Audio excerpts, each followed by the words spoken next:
तो आप किसी से रास्ता पूछते नहीं हो, भाई किस रास्ते से भगवान देखा जाएगा, किस रास्ते से मिल जाएगा, कोई रास्ता है मनुष्य रूपी मंदिर में?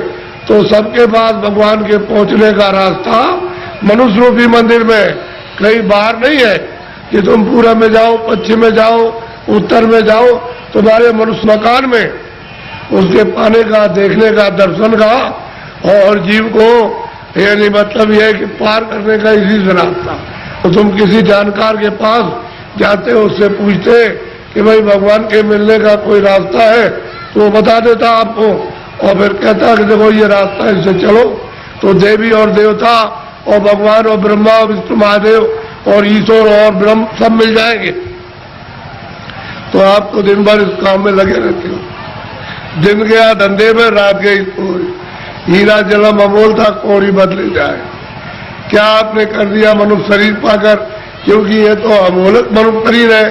सारे संसार की दौलत को एक जगह रख दिया जाए और इसकी आरती की जाए कि हमको फिर से मनुष्य शरीर ये खड़ा कर दो, दे दो, इसमें जीवात्मा को वापस ले आओ, तो ये धन दौलत नहीं कुछ कर सकता।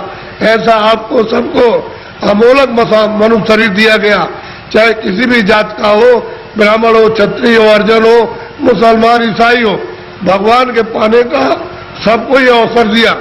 आप कहोगे हमको भगवान के पाने का अवसर नहीं मिला, तो इससे बढ़कर के और क्या मिलेगा। अब आपको इसमें बैठकर किसी महात्मा की खोज करना है जो भगवान को पा चुका। उसको अगर आपने पा लिया और उसके पास पहुंच गए तो भगवान के पाने की आपने इच्छा जगा देगा, और जब इच्छा जाग जाएगी तो आप कहोगे मुझे रास्ता बताइए, तो रास्ता देगा। फिर आप बैठ करके मनुष्य रूपी इस मकान में फिर भजन करना।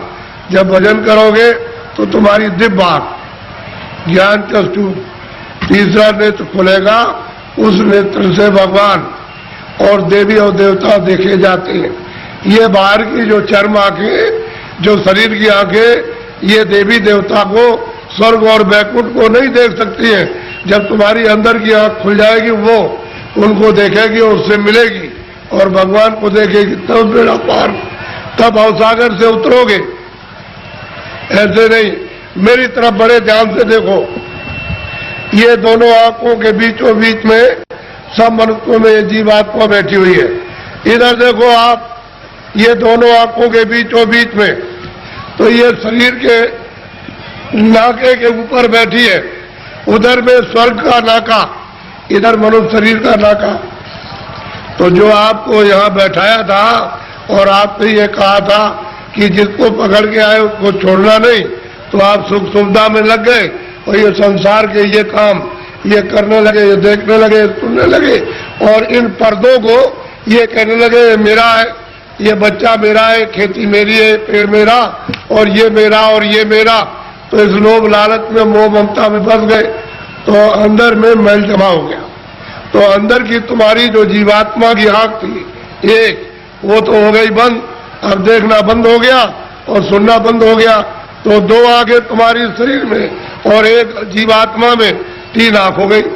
तीन तुम किताबों में देखो, उसमें लिखा हुआ है कि महात्माओं के पास जाओगे तब तीसरी आंख तुमको मिलेगी, और बिना महात्मा के गए हुए तीसरी आंख नहीं। और तीसरी आंख से स्वर्ग मिलेगा, वैकुंठ मिलेगा, ईश्वर का दर्शन होगा। इन चार आंखों से देवी देवताओं को आप नहीं देख सकते हो। फिर उन्होंने कहा कि भाई देखो ये जीवात्मा बैठी है, उसमें एक कान है और शरीर में दो कान, तो बाहर के कान बाहर की आवाज सुनते और जीवात्मा का कान भगवान की आवाज को सुनेगा। तो तुम्हारे घट घट में, मनुष्य रूपी मकान में घंटे और घड़ियाल, आरती, पूजा 24 घंटे हो रही है। तुमने कभी अपनी जीवात्मा से उसको सुना और देखा? सो रहे हो, ऐसे ही चले जाओगे, न तो ये जमीन जाएगी, न ये बच्चे जाएंगे, न तुमने सोना चांदी जमा किया वो जाएगा, न कपड़े जाएंगे, ये कुछ भी नहीं, सब छोड़ के और तुमको यहाँ से निकाल कर इसी मकान को उठा करके वहां जंगल में ले जाकर के शमशान में पहुंचा के जला देंगे। क्या आपके साथ जाएगा? क्या जाए थे आप? कुछ नहीं, अकेले आए थे। जब जाने लगोगे तो अकेले जाओगे, लेकिन इस माया में, इसमें ऐसे जड़ माया में फंस गए हो कि तुमको अपना होश ही नहीं है कि मुझे मैं किस रास्ते से आया हूं, कैसे वापस जाऊंगा, रास्ता भूल गए। अब महात्मा महापुरुषों की जरूरत है वो रास्ता बताए, बिना उनके रास्ता बताए हुए जो जानता है वही रास्ता मनुष्य रूपी मकान में बताएगा। और तुम्हारा ये जो दिल है, ये हृदय जो कूड़ा कचरा पाप और पुण्य का यहाँ भरा, यहाँ नहीं, यहाँ कूड़ा कचरा नहीं है, ये सब यहाँ पर भरा हुआ, उसको महापुरुष साफ करेंगे। और फिर जब सफाई कर देंगे तो मन और बुद्धि और चित्त तुम्हारा निर्मल हो जाएगा। तो जीवात्मा जब साफ होगी तो आंख खुल जाएगी, कान भी खुल जाएंगे, सुनने भी लगना और देखने भी लगना। जब दिखाई देगा तो देवी देवताओं से मिलना भी, उनसे बात भी करना, और जो उसका रचने वाला जो है, जिसने ये सब कुछ बनाया, उस ईश्वर का भी दर्शन साक्षात्कार होगा।